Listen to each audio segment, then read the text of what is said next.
발빠른 경제발전소. 경제발전소 박연미입니다에서는 여러분의 소중한 의견을 받고 있습니다. 짧은 문자 50원, 긴 문자 사진 문자 100원, 샵 0951 또는 TBS 앱을 통해 받습니다.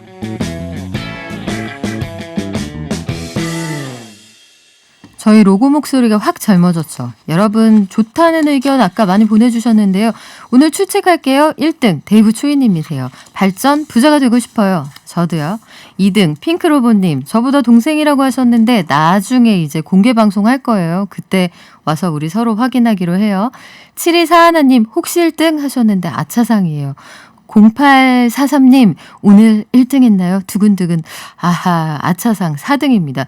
7937님 어느 날보다 행복한 월요일입니다. 뜻하지 않은 녹용까지 경제뿐 아니라 몸도 좋아집니다. 세상에 이런 방송이 어디 있습니까? 그쵸? 0077님 TBS 홈페이지 가입했어요 하셨는데 번호가 0077이세요? 아 이게 심상치 않은데요. 양이아베님 균산에서 출첵하셨어요. 군산에서 오셨고 보미아라님 경남 산청, 파라나하나팔님 제주도 서귀포에서 오늘도 오셨습니다. 모두 고맙습니다. 그리고 내 친구 TBS님 꼬몽달래브 하셨어요. 불어 배우셨나 봐요. 네, 저도 꼬몽달래브. 저도 I'm fine, 땡큐입니다. 자, 그 사이에 손님 오셨네요. 우리의 호주머니를 늘 든든하게 지켜주시는 분이죠. 김현우 행복자산관리연구소장 함께합니다. 안녕하세요. 안녕하세요. 자, 오늘은 자영업자들을 위한 종합금융지원제도하고 네. 지난주에 우리 건강보험 지역가입자 요 피부양자 조건 하다 말았잖아요. 네네. 요거 AS를 할 건데 예. 오늘부터 달라지는 것부터 여쭤볼게요. 네. 오늘부터 코로나19로 피해를 본 저신용 소상공인 이 10만 명을 대상으로 저금리 대출이 시작이 되죠? 네, 그렇습니다. 이 코로나19로 피해를 받냐 안 받냐는 사실 중요한 것은 아니고요. 저신용자분들, 소상공인 10만 명 대상으로 진행이 되거든요. 저신용자가 어느 정도냐? 이제 과거에는 6등급, 그런데 이게 점수제로 바뀌었잖아요. 네. 요게 두 가지 회사가 있어요. KCB하고 나이스. 그래서 744점이라고 지금 나오고 있는데 우리가 보통 인터넷 은행이나 아니면 핀테크 업체 통해 가지고 요즘에 무료 신용 조회 가능한 서비스들 많이 있습니다. 네. 하루에 수십 원도 그냥 무료로 해주는 거기서 조회를 해보셨을 때는 KCB 기준이거든요. 요걸로 따지면은 700점 이하이신 분들이 이 대상이 됩니다. 그래서 그 안에 들어가면 이제 저신용자분들이 되고 1인당 최대 1,000만 원까지 금리는 1.5%로 대출을 해주는데 좋은 점은 일단 초기 6개월까지는 이자를 유예해 줍니다. 무이자는 아니고 요때 내야 될 이자는 올해 말까지는 이 납입을 좀 중단해서 쭉 밀어주는 거고요. 그 다음에 유예된 이자는 대출 시행 7개월에서 12개월째에 납입을 하시면 되고 총 기간은 거치 2년에 3년 상환, 그러니까 5년 동안 상환을 하시면 되는 저금리 대출이라고 보시면 됩니다. 네, 1,000만 원 이거 급전 필요한 분들한테는 굉장히 큰 돈인데 너무 좋죠. 네, 저신용 소상공인 융자 오늘부터 시작인데 어디서 어떻게 신청하면 돼요? 네, 이 검색창에 소상공인 정책자금이라고 치시면은 아마 맨 위에 사이트가 하나 검색이 되실 거예요. 거기로 들어가시면 일단 팝업창이 하나 크게 뜰 겁니다. 깜짝 놀라실 텐데 아마 지금 신청하시려는 분들이 많아가지고 접속이 어려우실 수 있으니까 여기서 이제 오부제로 나뉩니다. 그래서 오부제로 어떻게 나뉘냐? 5일부터 9일까지는 출생연도 끝자리. 그래서 오늘 같은 경우에는 1년생 혹은 6년생, 그러니까 1941년생 혹은 1986년생 이런 식으로 1이나 6으로 끝나시는 분들이 신청이 가능하고 내일 화요일은 2, 7, 그다음에 수요일은 3, 8, 목요일은 4, 9, 금요일은 5년 그리고 0으로 끝나는 이분들이 신청이 가능한데 10일 이후부터는 출생연도 끝자리 상관없이 다 신청 가능하고요. 오부제가 진행되는 이제 5일에서 9일까지는 오전 9시부터 밤 12시까지만 신청이 가능하고 오부제가 종료된 이후에는 24시간 접수가 됩니다. 그럼 이게 언제까지 접수를 받느냐? 네. 예산 소진 시까지예요. 아까 말씀드린 대로 선착순이네요. 예, 그렇습니다. 10만 명을 대상으로 1,000만 원까지니까 아마 이제 필요하신 분들은 그냥 고민하지 마시고 조금 쓸까 말까 하시는 분들이라도 접수를 해놓으시는 게 절이니까 하고 이제 갚으면 되는 거니까요. 그래서 이런 것들 한번 신청을 해보시면 될 것 같고 이런 대출 같은 경우에는 어디 직접 찾아가실 필요 없이 온라인으로 신청, 심사, 약정까지 다 진행되니까 개인 사업자 같은 경우에는요. 네. 그래서 편리하다라고 볼 수가 있고 다만 이제 법인 사업자 같은 경우에는 대표가 지역 센터를 방문을 해야 돼요. 서면 약정 실제로 이제 심사까지 끝나면 그때 대출을 받을 것이냐 말 것이냐 우리가 네. 은행에서 이 서류 쓰는 것처럼 지역센터 들어가셔가지고 신청을 하셔야 되는 거고 자세한 내용 아시고 싶으시면 아까 말씀드린 소상공인 정책자금이라고 검색하셔가지고 포털에 소상공인 정책자금 이렇게 검색해 보시면 된다는 네 거죠? 그렇습니다. 다만 이제 주의를 하셔야 될 게 혹시나 세금이 체납되거나 아니면 연체 중이거나 그리고 휴폐업 중이시면 안 됩니다. 그래서 연체 중이신 분들은 연체부터 해소를 하시고 접수를 하시는 게 좋고요. 자세한 내용은 아까 소상공인 정책자금 혹은 소상공인진흥공단 이 홈페이지에서 자세한 내용 확인해 보실 수가 있습니다. 네, 이거 선착순이라고 하니까 소진되기 전에 필요하신 분들은 도움 받으시면 좋겠는데 네. 자, 우리 AS 해야죠. 지난주에 그 지역 건강보험 가입자에 대해서 여러 가지 팁 알려주셨는데 네. 이미 계속 가입 제도라는 게 있다고 하셨어요. 네. 임의로 예. 계속해서 가입할 수 있는 제도라는 건데 네. 요거 뭐였죠? 직장 가입자가 회사를 그만두게 되면 이제 지역 가입자 신분으로 넘어가게 됩니다. 그런데 지역 가입자 자격이 되게 되면 건강보험료를 소득과 재산에 기반해서 내기 때문에 건강보험료를 많이 낼 수가 있어요. 그래서 그런 충격을 조금 완화해 주고자 기존에 내셨던 직장 가입자 신분으로 냈던 그 건강보험료 수준으로 내 부담금. 그러니까 원래는 월급이 뭐 예를 들어 100만 원이다라고 한다면 그에 대해서 낼 건강보험료가 뭐 예를 들어 한 7만 원 정도다. 그러면 회사가 반, 내가 반. 그러니까 나는 3만 5천 원 정도 네. 내는데 요 자기 부담금 만큼 정도를 36개월 동안 3년 동안 내도록 해주는 제도거든요. 그래서 만약에 지역 가입자로 전환이 되는데 소득도 많고 재산도 많을 것 같다. 이런 분들은 이미 계속 가입을 하시는 게 가장 유리해요. 근데 문제는 뭐냐? 내가 이 지역가입자로 전환되는 게 더 적을지 아니면은 기존에 냈던 게 더 많을지 이거를 모를 수가 있잖아요. 그래서 건보공단에 문의를 하시면 네. 지금 당장을 기준으로는 알려줍니다. 선생님은 지금 이 지역가입자로 전환되면 재산이 별로 없으시기 때문에 네. 그냥 차라리 지역가입자로 하시는 게 유리합니다라고 안내를 해줄 수가 있거든요. 그런데 내가 만약에 직장은 지금 그만뒀지만 한 2-3달 후에 혹은 한 반년 후에 그냥 프리랜서로 일하거나 치킨집을 차릴 거야 혹은 자영업을 할 거야 이런 식으로 네. 소득이 예정되어 있으면 건강보험료가 더 나올 수 있잖아요. 아하. 네. 그런 경우에는 차라리 직장 가입자로 유지를 하고 있다가 그냥 계속 유지하는 게 더 나을 수가 있거든요. 그래서 앞으로 소득이 더 늘어나거나 혹은 재산을 내 명의로 취득하실 계획이 있으신 분은 그걸 꼼꼼하게 판단을 하셔가지고 이미 계속 가입을 해놓고 나중에 소득이 발생하더라도 그냥 이 직장 가입자로서의 보험료만 내겠다 이렇게 판단하시는 게 좋습니다. 물론 소득이 많이 늘어나면 네. 즉 3,400만 원 초과하면 초과분에 대해서는 건보료가 조금 더 나올 수는 있는데 그렇다고 하더라도 대부분의 상황에서 직장 가입자로서 계속 가입하시는 게 유리하니까 본인 상황에 맞춰서 물론 상담은 받아보시되 네. 본인 상황에 맞춰가지고 이미 계속 가입하시는 게 아무래도 유리해요. 왜냐하면 했다가 취소할 수도 있거든요. 그렇군요. 반대로 이제 안 했다가 네. 나중에 가서 이미 계속 가입을 할 수는 없는 거라서 이게 퇴직 후에 신청할 수 있는 기간이 정해져 있죠. 네, 지역 가입자로서 건강보험료 고지서가 날라오면 그 납부 기한으로부터 2개월 이내입니다. 그러니까 편하게 그냥 퇴직하고 한 2개월 정도까지는 해야 돼. 이렇게 생각을 하시면 되거든요. 나중에 아차 해도 그때는 이미 늦은 거죠. 늦습니다. 그리고 3년까지 혜택을 받을 수 있다는 건데 만약에 이렇게 되면 어떡해요? 이거를 신청해서 네. 이제 그 전 직장 다닐 때 수준으로 건강보험료를 내다가 네. 다른 회사에 취직할 수 있잖아요. 그럼 또 직장 가입자가 되는 겁니다. 그 회사에서 바로 직장 가입자 자격 취득 신고를 바로 하기 때문에 네. 그때부터는 내가 아무 신경 안 쓰셔도 됩니다. 그렇군요. 네. 이거는 제도를 꼭 확인해 보시면 좋겠고 네. 내가 직장을 그만뒀다. 네. 그래도 직장에 다니고 있는 배우자나 자녀 위로 올라갈 수 있잖아요. 그렇죠. 거기서 우리가 쉽게 말하면은 묻어간다. 네, 얹혀간다. 얘기하는데 요 피부양자로 들어갈 수 있는 거죠? 네, 그렇습니다. 이 근로자로 있다가 뭐 실직하거나 퇴직하거나 퇴사하거나 이렇게 되면 자동으로 이제 직장 가입자에서 지역 가입자로 전환이 되는데 그럴 때 이렇게 묻어갈 수 있는 자격이 된다라고 한다면 피부양자로 들어가면 되거든요. 피부양자로 들어가면 좋은 점이 내가 피부양자로 들어감으로 인해 가지고 직장 가입자한테 건강보험료 부담이 더 늘어나거나 하지는 않습니다.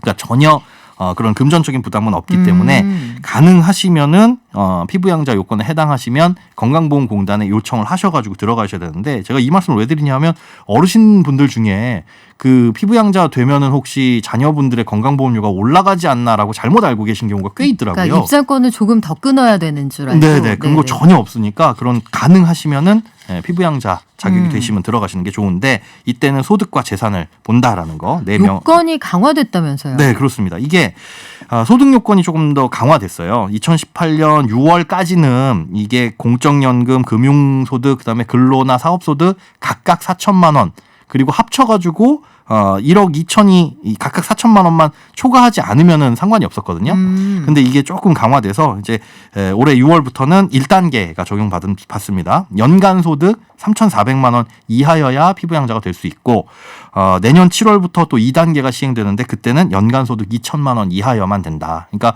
소득이 많으신 분들은 지역가입자로만 되고 이 피부양자는 불가능하다. 이렇게 알고 계시면 되고요. 특히나 연금소득 과거에는 이제 소득으로 안 쳤었거든요. 네. 그런데 올해 1월부터는 이제 보험료부터 적용이 되고 건보료를 부과할 때는 대신에 이제 연금소득을 다 치진 않습니다. 그러니까 국민연금을 내가 200만 원 받아요라고 하더라도 이 피부양자 요건을 따질 때는 200만 원 곱하기 12달 해서 2,400으로 보지만 건보료를 부과를 할 때는 이 200만 원의 30%만 부과를 하게끔 되어 있어요. 그러니까 그 건보료 부담은 없지만 피부양자가 되냐 안 되냐에 따라서는 이런 연금을 전체적으로 다 본다. 다만 이건 공적연금에만 해당이 되는 거고 개인적으로 가입한 연금들 있죠. 우리 연금보험이라든가 네. 뭐 이런 상품들은 연금이라는 말이 붙어 있지만 이건 소득으로 잡지는 않습니다. 그건 걱정 안 하셔도 됩니다. 그렇군요. 그러면 연금 소득이 있는 세대도 올해 1월부터는 달라졌다. 요거 좀 기억하셔야 될 것 같은데 네, 그렇습니다. 재산 요건도 강화됐죠. 네, 지금 현재 공시가 기준입니다. 그래서 재산 과표가 5억 4천 미만이라고 한다면은 뭐 상관없고요. 5억 4천을 초과하시게 되면 소득이 연 1,000만 원을 넘어서는 안 돼요. 그러니까 5억 4천 초과를 하는 집을 갖고 있다. 그런데 이 소득이 1,000만 원을 넘어선다라고 한다면 피부양자 요건이 안 되는 거고요. 네. 소득이 없다고 하더라도 공시가가 9억을 초과하는 주택이 있다라고 한다면은 요것도 제외가 됩니다.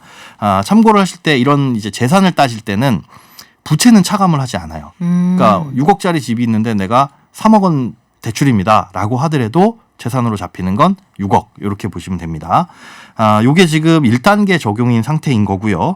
내년 7월 그러니까 2단계가 적용될 때부터는 이 기준도 훨씬 더 강화가 되는데 재산과표가 3억 6천 미만으로 확 떨어집니다.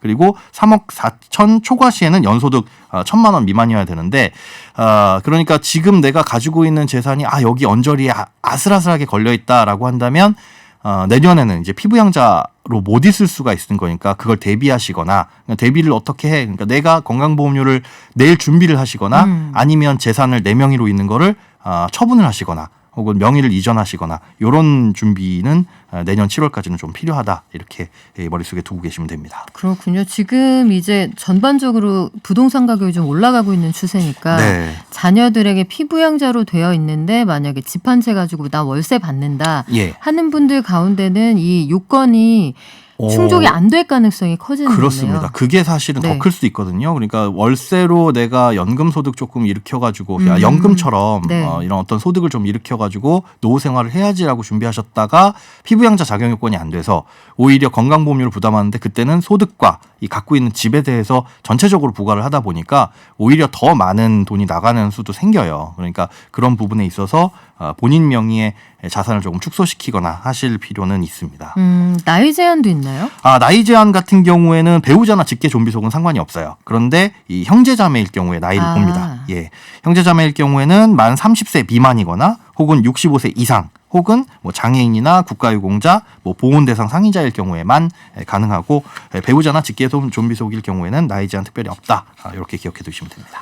그 질문이 하나 들어왔는데요. 네. 케빈 짱님, 제가 직장 다녀요. 그런데 아내가 태양광 사업자 등록을 하게 되면 저에게 같이 포함되어 있던 의료보험이 분리되는 건가요? 사업자 등록을 하시면 네. 예, 사업자 등록을 한 후에 발생한 소득이 10,000원을 넘어가면 그러니까 9,999원까지는 상관없습니다. 그냥 무조건이라고 보면 거의 되네요. 무조건이라고 네. 보시면 됩니다. 근데 무조건이라고 제가 말씀을 안 드린 이유는 뭐냐면 이 소득이란 건 네. 우리가 5월에 종합소득세 신고를 할 때 각종 공제 다 띄고 소득이거든요. 그러니까 1년에 내가 신고되는 소득. 네, 1년에 300만 원 벌었습니다 해도 그 300만 원이 태양광 설치하는 데 들어간 경비 혹은 인건비가 될 수도 있잖아요. 그렇게 됐을 경우에는 신고 소득이 제로로 잡히니까 그 부분에 있어서는 안 낼 수도 있고 낼 수도 있는데 어쨌든 신고된 소득이 사업자 등록을 하고 잡히기만 한다면 바로 이제 지역가입자로 전환이 됩니다. 네, 아마 대부분은 해당이 되시지 않을까 싶어요. 그렇죠. 네. 그리고 국민연금 질문이 하나 들어왔는데 뭐 오늘 주제는 아닙니다만 네네. 뮬러코리아님 자주 오시는 분인데 네. 나이 들어서도 직업이 있으면 국민연금 못 받는다는데 맞습니까?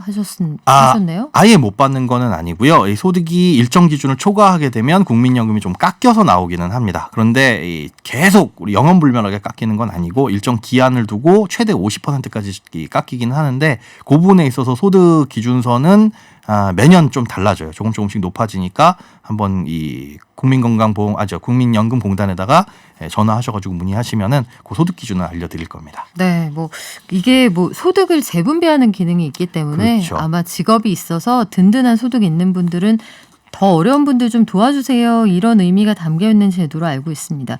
자, 우리 7월부터는 달라지는 제도가 참 많은데요. 네. 자영업자 소상공인들을 위한 여러 가지 지원책들이 마련이 됐다고 서두에 말씀을 드렸어요. 일단 금감원에서 자영업자들을 위해서 각종 금융지원제도 종합해서 안내하는 서비스를 한다고요? 네, 새로운 제도가 나온 건 아니고요. 이 금감원에서도 코로나19 위기관리 지원 체계를 구축하고 뭐 현장 천시반을 운영하면서 계속 기민하게 뭔가 활동을 하고는 있는데 네. 이게 사실은 너무 다양한 금융 지원 제도가 있다 보니까 너무 어려워요. 몰라요. 그죠? 그리고 무슨 대출이 15호, 17호 뭐 이런 게 있더라고요. 네, 뒤에 뭐 15, 햇살론 17, 햇살론 15 이렇게 계속 그러니까요. 이름도 바뀌고 이게 너무 많다 보니까 생계에 사실 급하신 분들은 이런 거 직접 알아보시기도 어렵고 또 오늘 나온 맨 앞서 이제 설명해드린 뭐 새로운 대출들도 계속 나오고 네. 있잖아요.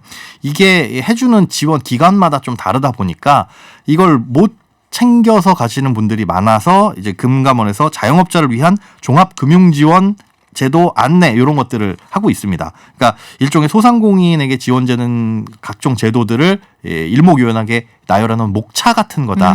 이렇게 보시면 될 것 같네요. 이런 게 하나 있으면 좋겠다 생각했는데 서비스를 이제 시작을 하는군요. 근데 그걸 봤더니 그걸 봐도 너무 많습니다. 봤는데 미로에 빠졌더라 이러면 어떡하죠? 그러니까 이걸 봐도 네. 굉장히 많아요. 그러니까 이거를 진짜 잘 아시면은 챙겨가실 수 있는 건데 까딱하면 이제 해당이 되는데도 못 챙겨가시는 것들이 있어서 좀 꼼꼼하게 살펴보실 필요는 있습니다. 어쩔 수 없네요. 소장님이 좀 더 열심히 공부하셔가지고 네. 우리한테 그 이유식으로 쏙쏙 떠먹여 주시는 수밖에 없겠어요. 네, 알겠습니다. 네, 그러면 자영업자를 위한 종합금융지원제도 가운데에는 어떤 내용들이 들어있나요? 크게 일단 4가지 생각하시면 됩니다. 일단 은행에 문의를 해야 될 거는 소상공인 2차 금융지원 프로그램이라고 있어요.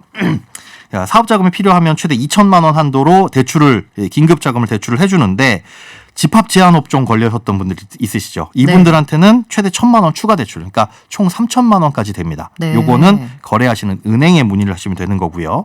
그다음에 두 번째로는 서민금융진흥원에 문의를 하셔야 되는 게 있는데 여기는 이제 맞춤형 대출 상담 서비스 예전에도 한번 안내를 해드렸던 것 같은데 네. 서민금융진흥원 맞춤 대출이라고 치시면 내 신용도와 내 직업, 내 소득에 맞춰서 어디에서 가장 저렴하게 신용대출을 받을 수 있는지 이런 것들도 검색이 되고요. 이거 외에도 미소금융이라고 해가지고 자영업 소상공인 분들한테 창업자금이나 아니면 운영자금, 뭐 긴급 생계자금 이런 것들 다양한 제도들이 있어요. 이건 진짜 그야말로 몇백 개에 달하는 제도들이 있기 때문에 이 서민금융진흥원 홈페이지 혹은 서민금융진흥원 맞춤대출 이거 2가지 다 다릅니다.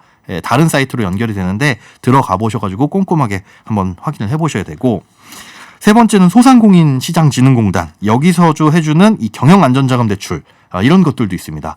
여기에 대출이 해당되는 게 있는지도 한번 파악을 해보셔야 되고요. 또 마지막으로 4번째로는 지역신용보증재단이라고 있어요. 여기에서도 각 지역에 소재한 신용보증재단에서 뭐 창업자금이나 운영자금, 긴급 생계자금 이런 보증도 지원을 하는데 여기에는 이제 1588-7365에 전화를 하셔가지고 문의를 해보시면 될 것 같습니다. 이게 종류도 많고 기관도 많죠. 많은데 이런 생각해봐요. 한 군데에서 다 몰아서 원스톱을 해주면 안 되나요? 제 말이요. 왜 옛날에 샴푸도 바쁠 때 머리부터 발끝까지 샴푸 하나로 다 씻는 거 있잖아요. 그렇죠. 출퇴근할 때 그게 편하고 좋지 않아요? 우리가 아플 때나 아니면 불났을 때 119 전화하는 것처럼 그러니까. 이런 금융도 어떤 통합장구를 하나 만들어서 이걸 개인이 다 챙기기는 특히나 바쁘신 분들 더 힘들거든요. 요게 가이드를 좀 두시면 좋을 것 같아요. 일자리 창출의 개념으로도 어떤 금융창구 가이드 있잖아요. 좋은 아이디어네요. 처음 가보는 해외여행지 낯설면 우리 가이드 손잡고 다니잖아요. 네. 그런 가이드 제도가 하나 있으면 참 좋지 않을까. 말도 어렵고 제도도 많은데 일단 우리는 민간 가이드 김현우 소장님을 임명하겠습니다. 오늘 여기까지 들을게요. 지금까지 행복자산관리연구소의 김현우 소장이었습니다. 고맙습니다. 네, 고맙습니다.